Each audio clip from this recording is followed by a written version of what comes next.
Monsieur le ministre,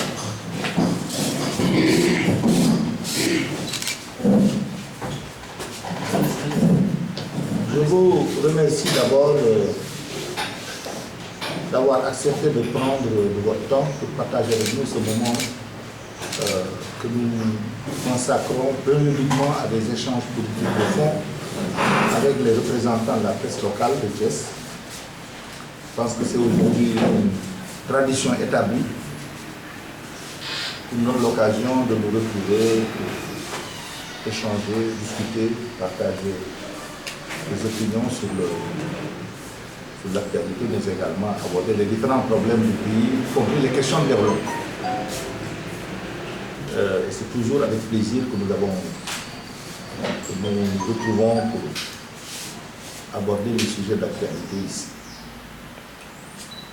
Nous avons souhaité nous retrouver cette fois pour aborder un certain nombre de questions, parmi lesquelles, en tout cas la question qui est de plus grande actualité, c'est les prochaines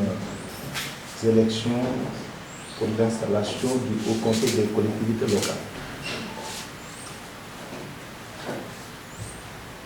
Nous pensons que c'est là un moment très important dans la vie politique et institutionnelle de notre pays,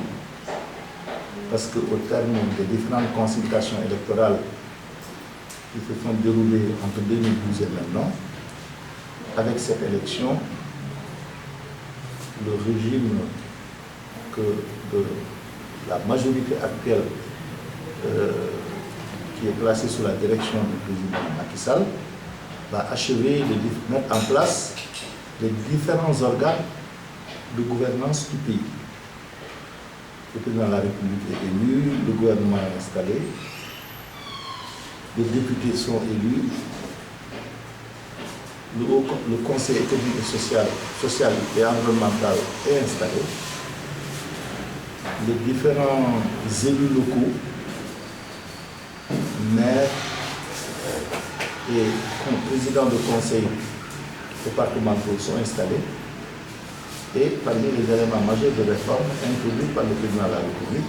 dans le cadre de sa majorité, nous allons parachever, à l'occasion de cette élection, la mise en place des différents organes de gouvernance de notre pays. Nous pensons que c'est un moment important, parce que parmi les réformes majeures introduites, portées par le président de la République, par le président Macky Sall, nous avons la loi sur l'acte 3 de la décentralisation qui décide d'organiser la territorialisation des politiques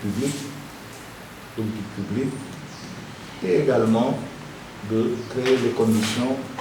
d'une véritable démocratie participative qui place les citoyens, les communautés au cœur des processus de développement. Et lors de la dernière réforme institutionnelle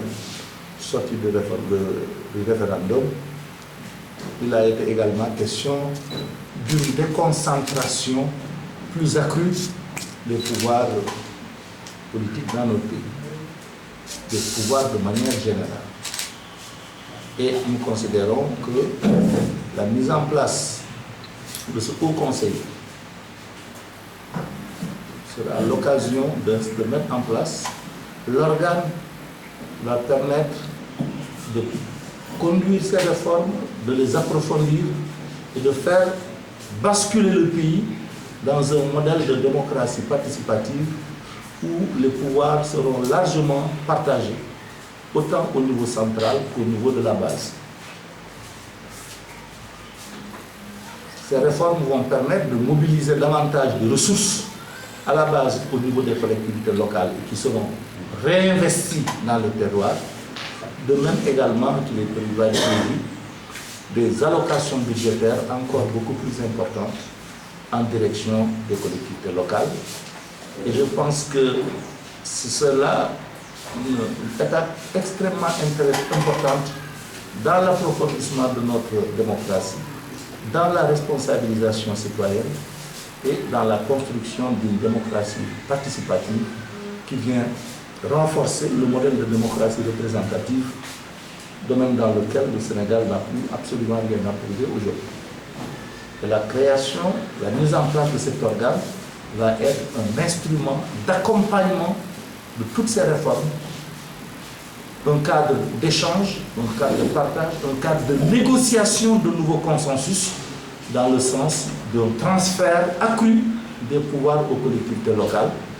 d'une décentralisation renforcée, mais accompagnée cette fois-ci d'une déconcentration encore plus importante des moyens et des responsabilités. Donc c'est pourquoi nous pensons que c'est une élection qui va être très importante pour notre pays et qui va marquer un tournant. Et il est important que les citoyens en saisissent, en appréhendent tous les enjeux et que les principaux acteurs concernés, c'est-à-dire les élus qui vont voter, appréhendent autant que les citoyens l'enjeu de ces élections et qu'on puisse, au sortir de ces consultations électorales, mettre en place les conditions d'une démocratie encore plus renforcée. Alors, c'est l'occasion aussi pour nous de lancer un appel aux prochains électeurs qui seront les élus. Le président Macky Sall, qui est le leader de la coalition Bokk Yakaar, a déjà instruit les responsables du parti aux différents échelons. Il a également instruit les partis de la coalition Bokk Yakaar d'organiser des cadres de concertation les plus larges pour qu'ensemble on puisse construire les conditions d'un consensus